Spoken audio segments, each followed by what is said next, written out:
అన్నా, మీ నాన్నకి ఇప్పుడు ఎలా ఉంది? మా నాన్న చనిపోయారు తమ్ముడు.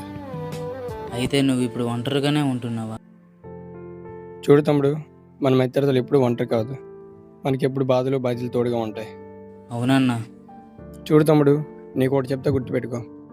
తల్లి ప్రేమ, తండ్రి కోపం, అమ్మ ఒడి, నాన్న భుజం, ఇవి మనకు ఖచ్చితంగా దొరికేస్తాయి.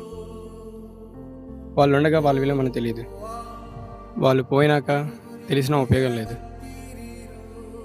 నీ జీవితంలో బాధలు కష్టాలు ఎన్నో పడ్డావు. భూదేవకున్నంత ఊరుకుందని.